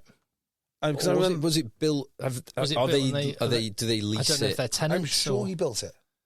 Not only am I sure he built it, I remember someone saying there's something like over 10,000 planning challenges to it because of where it is, and I'm sure he's funded it himself. So that's wild. It was developed by the Rugby Club Racing 92. This is on the Wikipedia page. Developed by Rugby Club Racing 92 and replaced Stade Olympique Yves de Manoir as their home. And I honestly thought, we went there. I thought this is the future because this is how you can have a sustainable. And not only was it amazing model, it kind of attracted so much interest that people would go to watch racing, even if they weren't particularly interested in rugby. It's like, because of the stadium, seeing racing. Yeah, that's amazing. It had a swimming pool in it for the Olympics. Yeah, the venue offers 3 separate configurations for rugby: nominal seating capacity of 30,000. For concerts, 40,000, and it has a movable stand which it can be used for a variety of indoor sports, with a capacity as low as 5,000 being possible. It also includes 30,000 metres of office space, 300 student rooms, shops, including a club shop, a brewery, and a gourmet restaurant. So what on earth is he doing with it if he's going to sell it because it's such a good asset that people want to take it off his hands? I bet he'd make a fortune for that. Anyway, that's quite interesting. Yeah. I'm sure he's good at business. I have no doubt about that. What about a bit of focus on the matches this weekend then? So we've already talked about... Did you watch... Because there wasn't any Premiership rugby. Did you watch any games this weekend? Yeah. You said there was other stuff going on. I watched a bunch of URC rugby. Yeah. It's cool. I watched the South African derby matches, which had some edge. Yeah. And the Stormers managed to shit the bed again a little bit. And lost again, narrowly. Not the only team that did that this week. No, the Lions won, and they've got some fun players. Really young team, full of absolute ballers. And the Sharks, so South Africa have taught the world no scrum, no win. Except if you're the Sharks from Durban, no scrum. They had a scrum on roller skates, getting absolutely ground into dust by the Bulls. Who was playing for them? Did they have the kids out? Or? They had Niakane and not Nche and Kok. They had Mbanambi and Niakane and Mchunu. So all 3 South African internationals in their front row.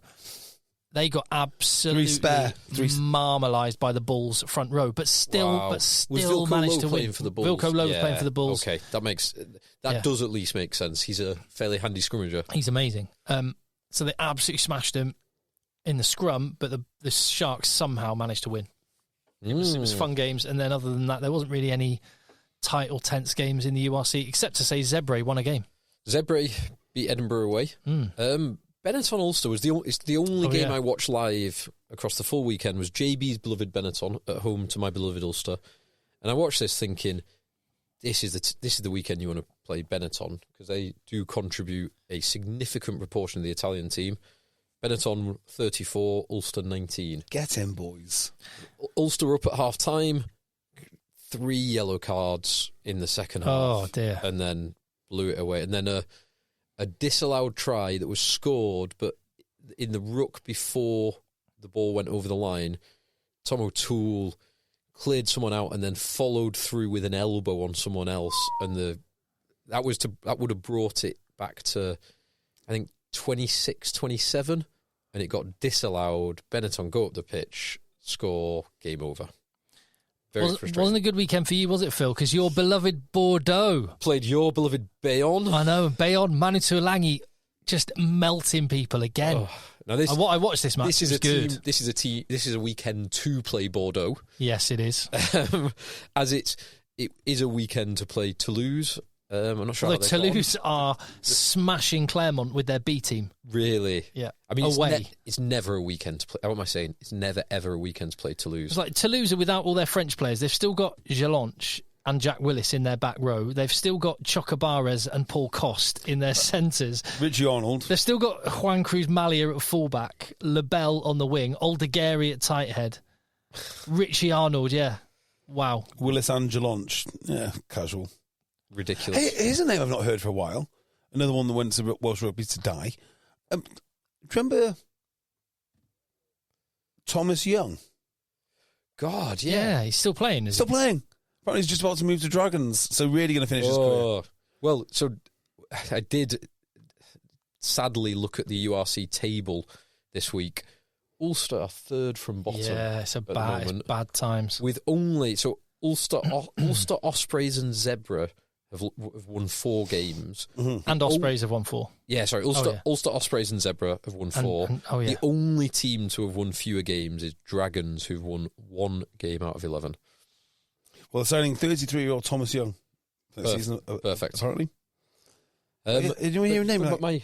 So, really bad weekend because Ulster lost, Bordeaux lost, and my beloved Hurricanes, the opening weekend of Super Rugby, went away to Christchurch.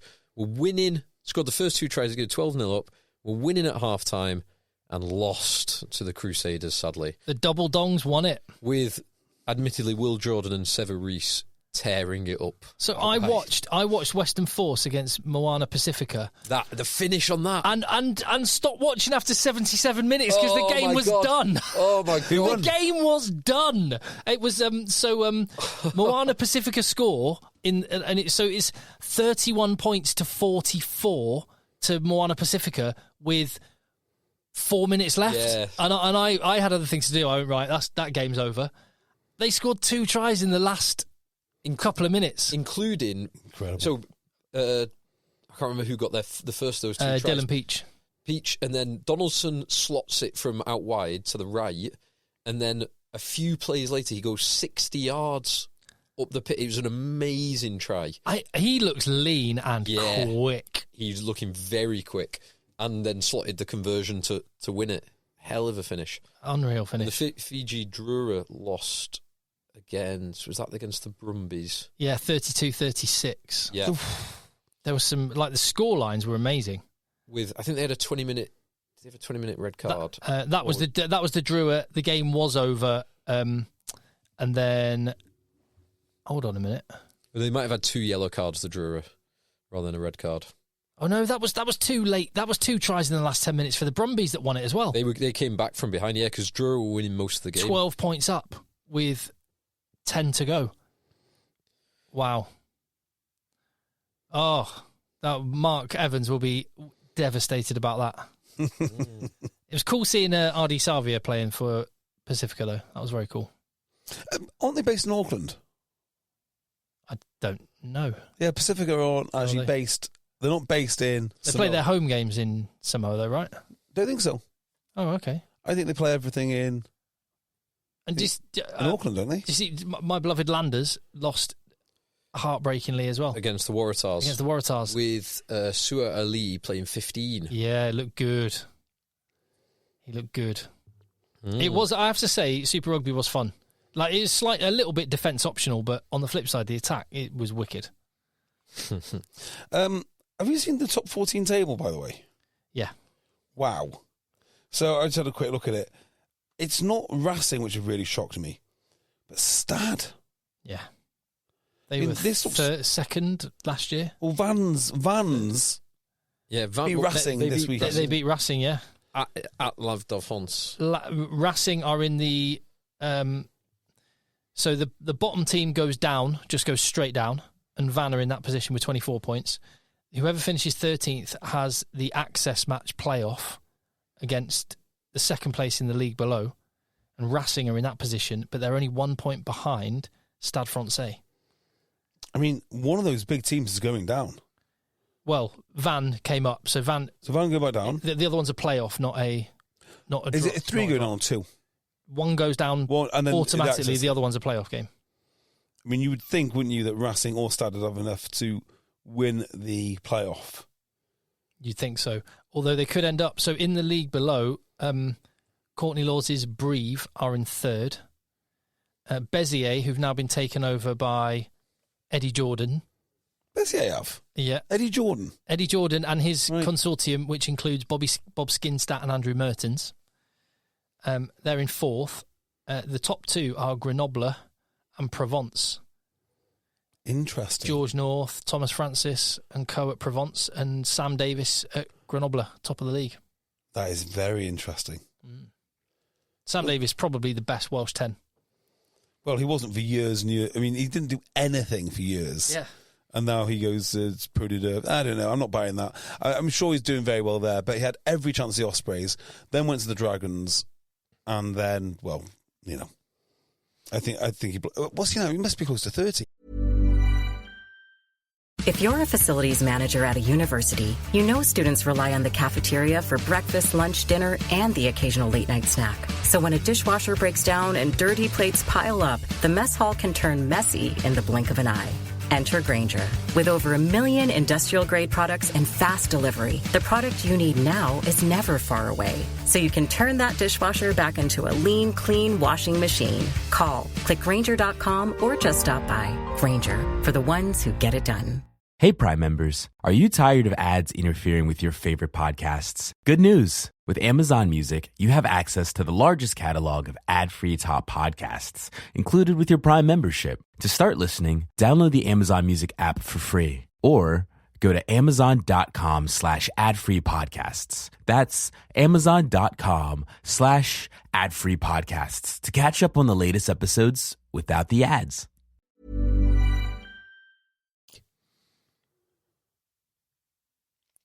Yeah, I expect he is, yeah. I don't know.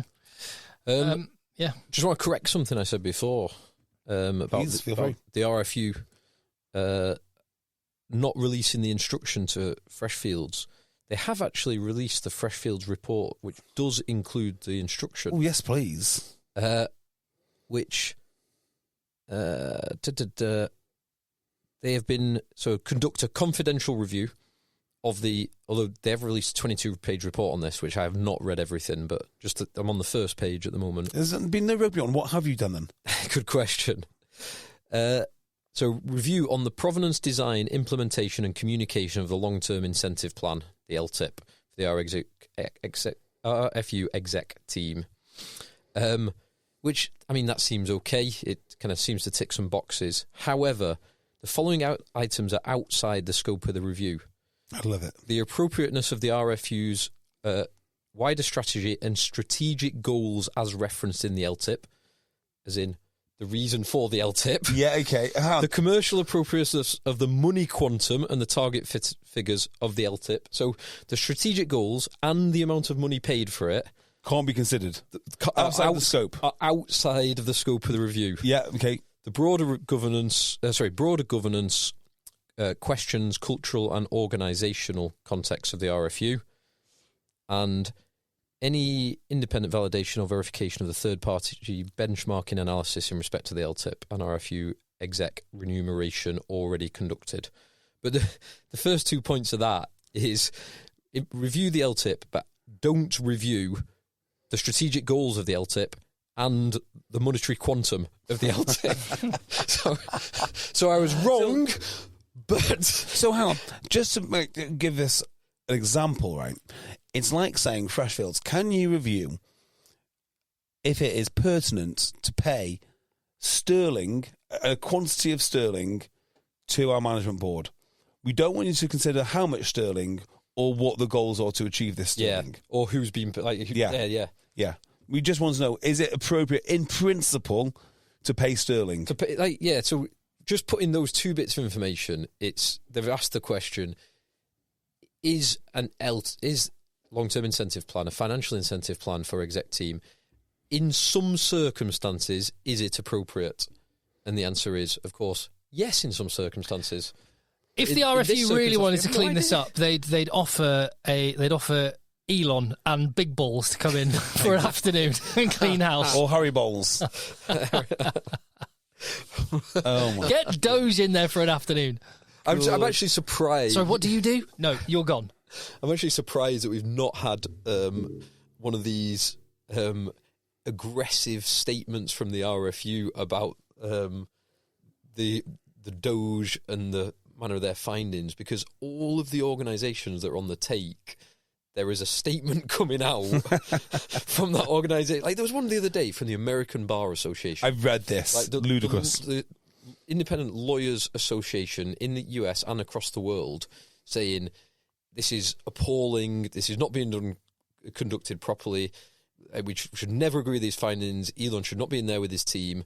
2 days later, they received £10 million in the Ukraine, £4 million in Guatemala, £6 million in Georgia. Just all across the world, this organisation is taking millions and millions of dollars.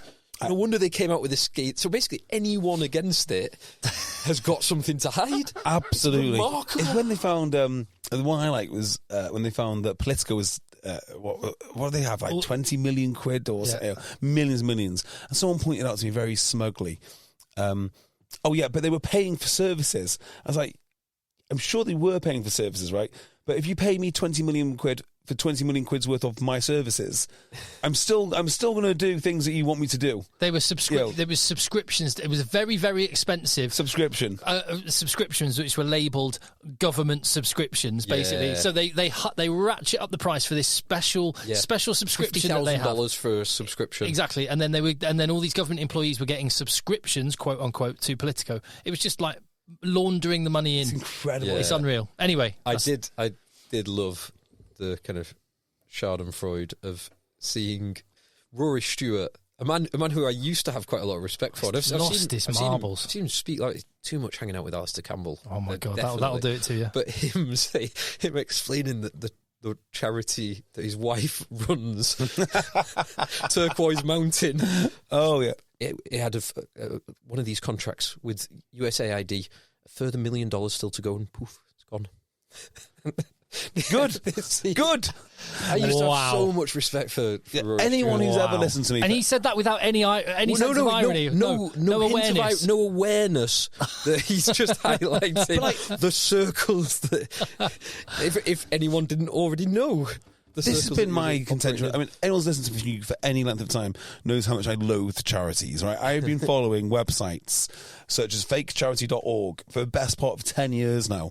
And I've been speaking over and over again about all these charities which receive money from the government effectively to do jobs so you can't get them on freedom of information requests. Alcohol Concern. Who do you know that writes a cheque every single week to Alcohol Concern because it's just a great charity? No one. They just receive loads and loads of money and they lobby the government for things that the government already wants to do anyway. So, you know, to bring us back to sport, when you look at all of the equality stuff, like, the whole basis of it is basically governments funding charities to lobby themselves for things they already want to do. And people like the RFU just jumping on board with it with, oh, well, we must have these equality goals. We've been lied to for years and years and years. We've been manipulated for years and years and years. And we're just talking about the American stuff. We've got loads of it in this country. Do you remember the one which got me? It just blew my mind that BT Sport are morons anyway at the best of times. But do you remember the bullying campaign? So they had an anti-bullying campaign. Of course, did anyone look into it? No. Did I? Was yes. this the dad? The dad. The dad with the kid. Oh, no. It's a different one, right? So this was the official anti-bullying. They had like Ugo Monya and Ian Wright reading some racist inbox messages that they got. Look, isn't it awful when celebrities get bullied? No celebrity should ever get bullied. Right, whatever. You actually look into who set this up, and it's a complete mystery. There's a failed Labour politician who failed to win a parliamentary seat in London. She's got no real background whatsoever, just decides to set up an online anti-bullying charity to lobby social media interests. And this is the whole point. They would just set up charities. They would fund it in nefarious ways. No one knows where that charity has got its money from. It'll be some organisation, the Roundtree Foundation or someone else. They'll fund that, then they'll go and browbeat someone like BT Sport, so please push our agenda or whatever that may be. Online hate, online bullying. it's so pernicious. And yeah, all of our sporting organisations, all our cultural organisations have just lapped it up. They don't question anything. And to bring it right back to rugby, like Rory Stewart spent too much time with Alistair Campbell. Spending too much time with Alistair Campbell is bad for you. Just ask the 2005 British and Irish Lions. Exactly right. He was directly responsible for all those losses. Do you know, that actually is really quite interesting because he used to spend a lot of time with Shane Horgan. Apparently Shane Horgan's a really thoughtful, interesting guy. And would go... Sharon Horgan is like one of my favourite women in the world. Like I would, if I could have married anyone, I would marry Sharon Horgan. She's just funny. She's funny and amazing, and she knows her rugby. We went out with Shane Horgan's ex-girlfriend. Oh, she? Oh, yeah, that was with Billy, what's his face, when we were at the Man City, yeah. A beautiful thing. She was lovely. Yeah. AJ was lovely. Very, like, wonderful afternoon. Lovely. Yeah. I think she left Billy Duff, you know. Or he's left her. Slide into her inbox and find out. Yeah. I'll update you next week. Right, rugby next week. Games next week. So we've talked England, Scotland. We've talked about England's team a little bit. So how do you think that one's going to go? At Twickenham? At Twickenham, I don't think it'll matter. I think you're right. England will pick basically the same team. We've got to that conclusion. I think Scotland will do what they've done the last few years. They will kick quite a lot, but when it's time to run, they've got some devastating runners. Even if Darcy Graham's out, and you've got Duan and Hugh Jones is playing superbly at the moment, and Kinghorn, and whether they bring in Rowe or Stain, and then Dempsey and one of the Ferguson boys, and and every single player ups his game by 10-15% when they're playing against England. Win. It's mad, just that win against France, the narrative. I was reading the Times today, Stuart Barnes and Stephen Jones both basically saying, oh, well, England just have to do this and then they'll win. It's like suddenly the narrative's completely shifted to, well, just do this and win. Yeah. Like so you can see like, oh, if they do lose next week, we're going to be right back. The pendulum's going to swing all the way again the other way. Borthwick out. Yeah. Borthwick. Yeah. All the old rubbish. So Scotland can absolutely win. I think England will probably just edge a tight one to undo 4 years of Calcutta Cup wins. That's what I'm hoping. I'd love a 81st minute Finn Smith drop goal to win by 1 point. Yeah, now you're talking. Speaking of drop goals and 1 point wins, did you see the Wigan versus Lee Leopards? Golden point, 0-0. 0-0 after 18 Yes, how did I forget 18 this?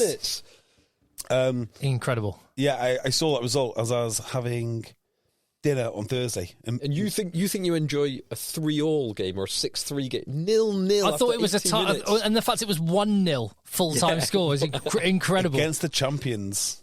The reigning champions lost 1-0. That's glorious, isn't amazing. it? That is glorious. Thursday night. So Super League is back. Scotland, England, what are you thinking, JB? Prediction? I think England will win. Phil? My head is telling me that Scotland are going to win by 4 or 5 points. I can see them winning. But Finn Smith, 81st minute drop goal. Very quick combined team. Would you pick Genge or Schoeman? Schoeman.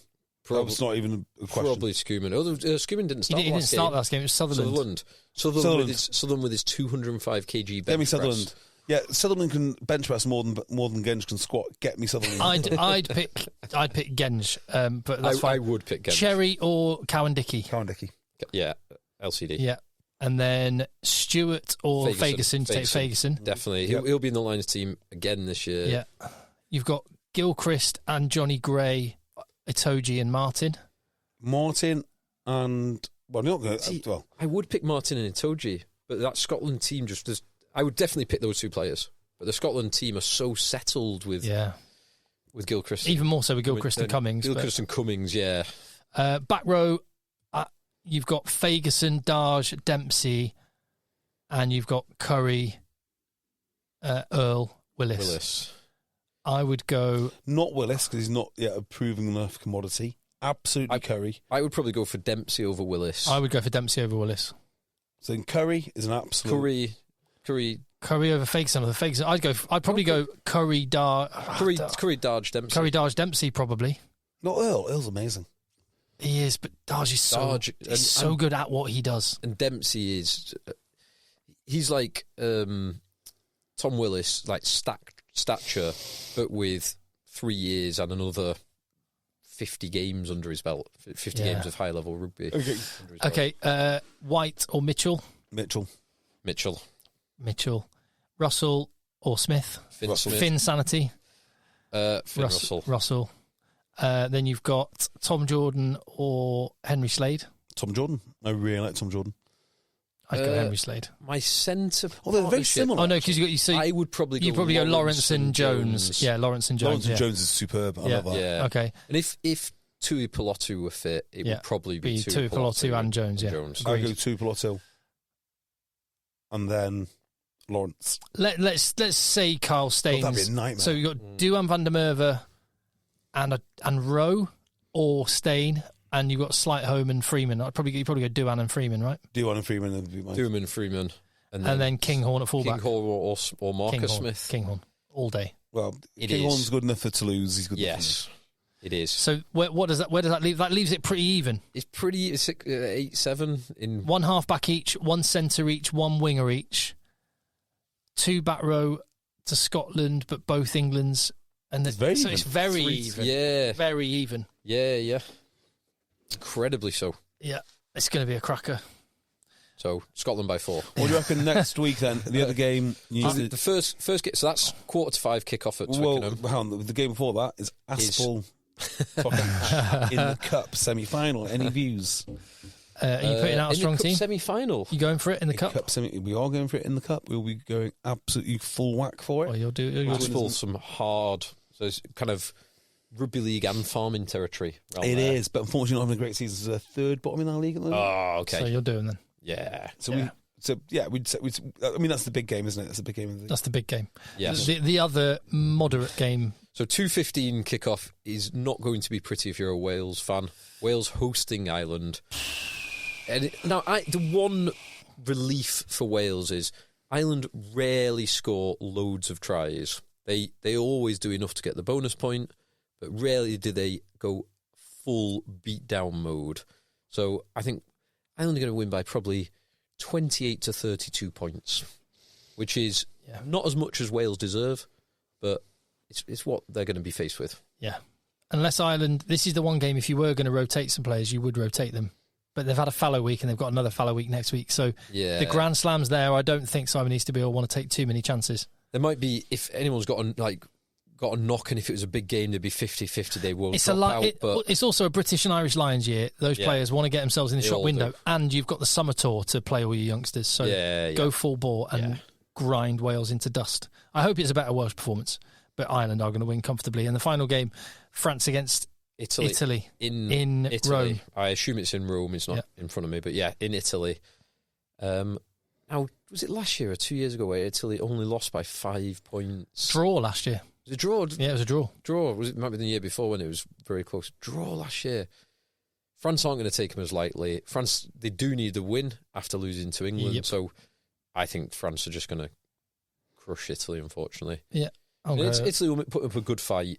France by 18, something like that? Yeah. Right. One final thing. Yeah, go on. Yes, please. When we were talking... I've got a final thing as well. Well, do you want to do your final thing? I'll do my final thing. This final thing. So I'm not going to tell you why... Sorry, how can I start this again? I think I know the answer, but I'm not going to tell you what the answer is.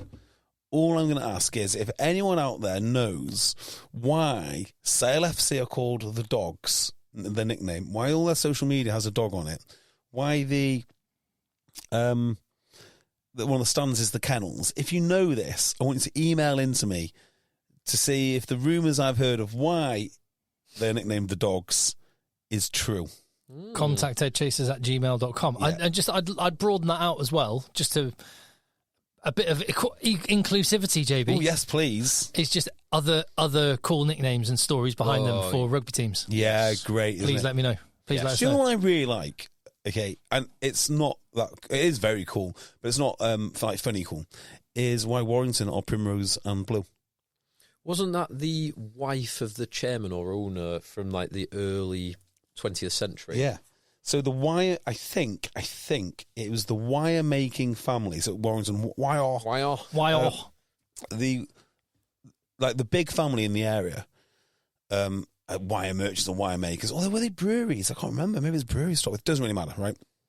What does matter is this: is that the daughter or the wife was a massive suffragette, and their colour was primrose. So they started playing in primrose to attract her attention so that they could eventually get some money off the family. And it worked. So that's why they are primrose. The team are nicknamed The Wire, a shortened form of wire pullers, the moniker given to the club in its early years in reference to the major industry in the town. Ah, there we go. But I think the main family were brewery town. Were a brewery family. So I think the industry was that, but I don't think that the sponsoring family behind Warrington was... Yeah, it's probably the lads were all... Yeah, wire pullers. Wire pullers, cable pullers. Cool. Give us the origin story, the nickname origin story for rugby clubs. Did you ever see... Contact eggchasers@gmail.com. Did you ever see the picture of the crying girl when England battered Germany like 6-0 or whatever it was? And the meme going around... just in the middle of Brexit, and we weren't doing too well at the whole Brexit thing. And the meme was this crying German girl... Angela Merkel, the origin story. So my thing was, I've got in front of me, Tim, you reminded us earlier in the pod that Wales won the 2021 Six Nations. In that year, can anyone tell me the scoreline that Wales beat England by? No idea. 13-8. It was 40 points to 24. What? Wales That was it, hammered. That was... It was Millennium Stadium. Was it? Attendance 0. Because of COVID, crazy times. Can you tell me the Wales team? So what we're going to do is we're going to alternate. Okay. Tim, you tell me a player. JB, 2021 team. Obviously, 23 players available. Okay. And if we get 3 incorrect wrong in a row, it's game done. over. Okay, so we can pick any position. Any position. Okay. Liam Williams. Liam Williams, correct. Tim is on 1. Alan Wynne-Jones. Correct. 1-1. Ken Owens. Correct. Well 2-1. Tipperick. Correct. 2-2.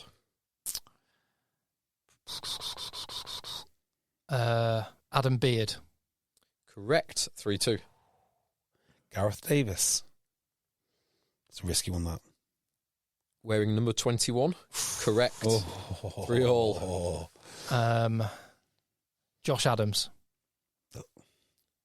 Wearing 11. Correct. George North. Wearing 13. Correct. That's 4-4. 4-4. Okay, I'm going to go with I'm going to get this wrong, but I'm going to go with it. I've got one that I'm keeping as a backup because I'm for when I really feel like I need it. I might guess. Hold on. So we've got 11. What number did you? Because you said the number of the others. What was Liam Williams wearing? He was 15. Okay. 2021.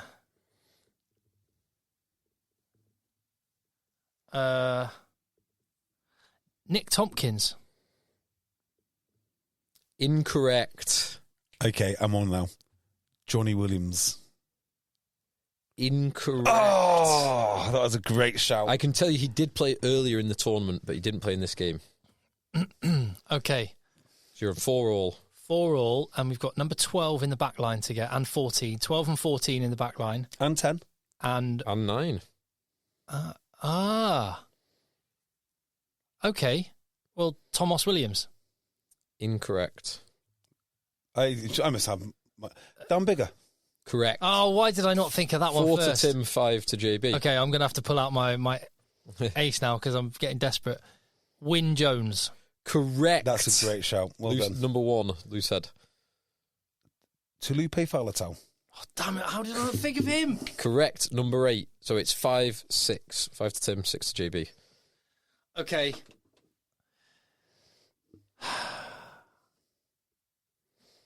Dan Lydiot. Incorrect. And also, we've got all the back row, haven't we? No. Have we not? No. We haven't got 6. You got Falatau Tipperick and Tipperick. Falatau. Yeah.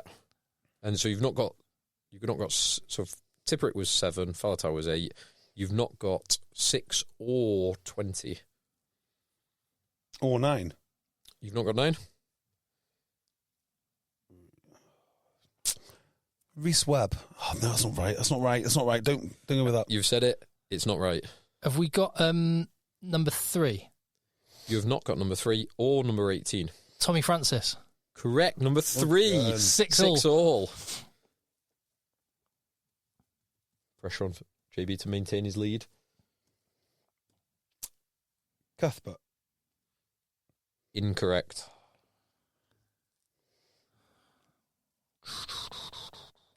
Wow. 20. So you need 6, 9. Number 12. But then, so 6 and 9 of the starting team, I think, are the only 2 you've not got. Oh, no, you've not got 14 yet. No, we're not on the winger. So you've not got 14, 6 and 9, the starting team. You then do not have 16, 17, 18, 19, 20, 22 or 23. So the only replacement you've got is Gareth Davis. Gareth Anscombe.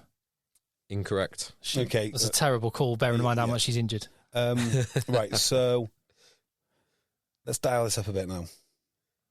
Ross Moriarty. Incorrect. Oh, by the way, linked to a move back from Pro D2 back to the Premiership. Yeah. Really? Killing his career in the Dragons. Aaron Wainwright. Incorrect. Wow.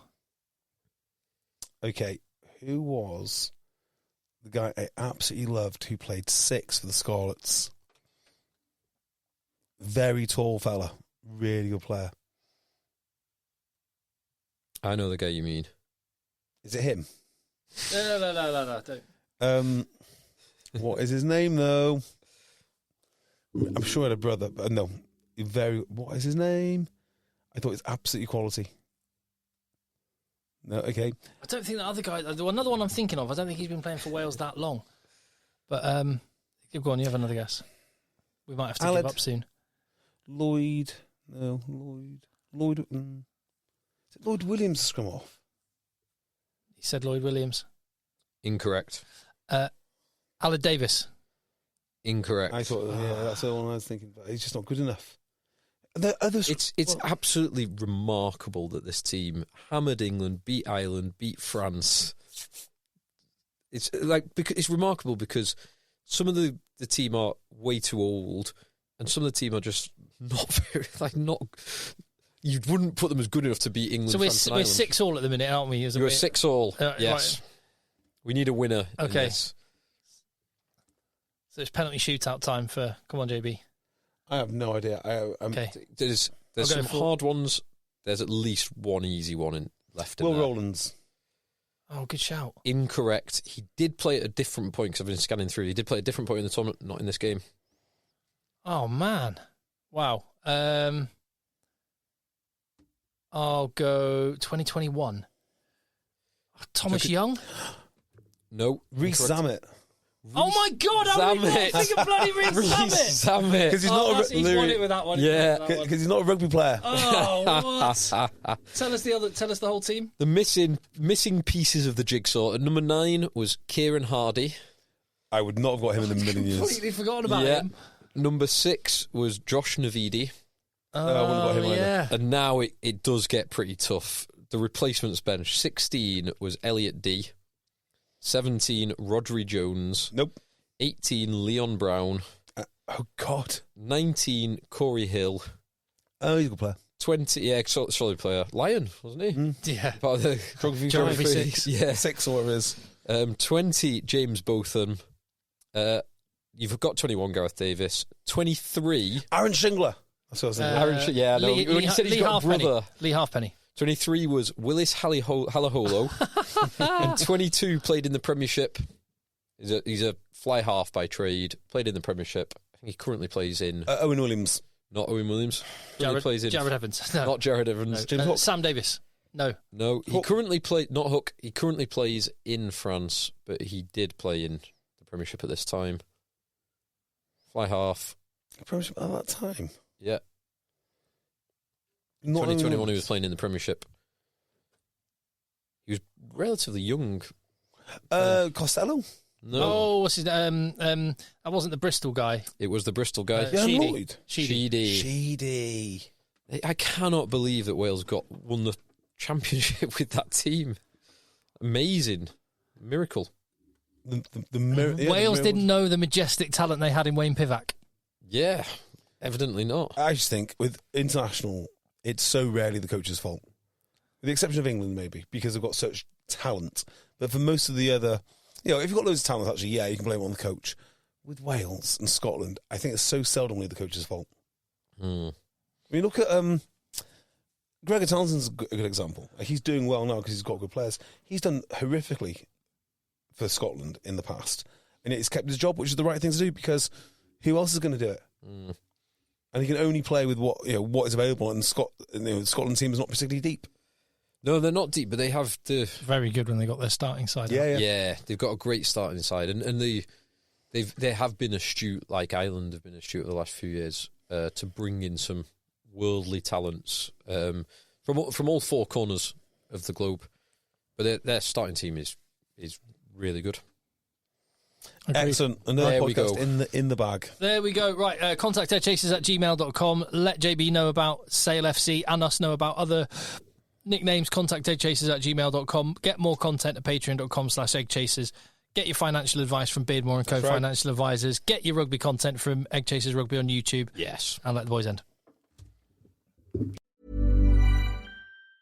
The new Boost Mobile network is offering unlimited talk, text, and data for just $25 a month for life. That sounds like a threat. Then how do you think we should say it? Unlimited talk, text, and data for just $25 a month for the rest of your life? I don't know. Until your ultimate demise. What if we just say forever? Okay. $25 a month, forever. Get unlimited talk, text, and data for just $25 a month with Boost Mobile forever. After 30 gigabytes, customers may experience slower speeds. Customers will pay $25 a month as long as they remain active on the Boost Unlimited plan. There's one thing that will forever change the way you sleep, and it's the softest 100% organic cotton bedding from Boll & Branch. You'll fall asleep faster wrapped in the most luxurious comfort. You'll never sleep hot again with airy blankets, cloud-like duvets, and breathable sheets. You'll experience pure comfort on night one and feel your bedding get softer with every wash. Discover the difference with 15% off your first order at bollandbranch.com with code BUTTERY. Exclusions apply. See site for details. My dad works in B2B marketing. He came by my school for career day and said he was a big ROAS man. Then he told everyone how much he loved calculating his return on ad spend. My friends still laugh at me to this day.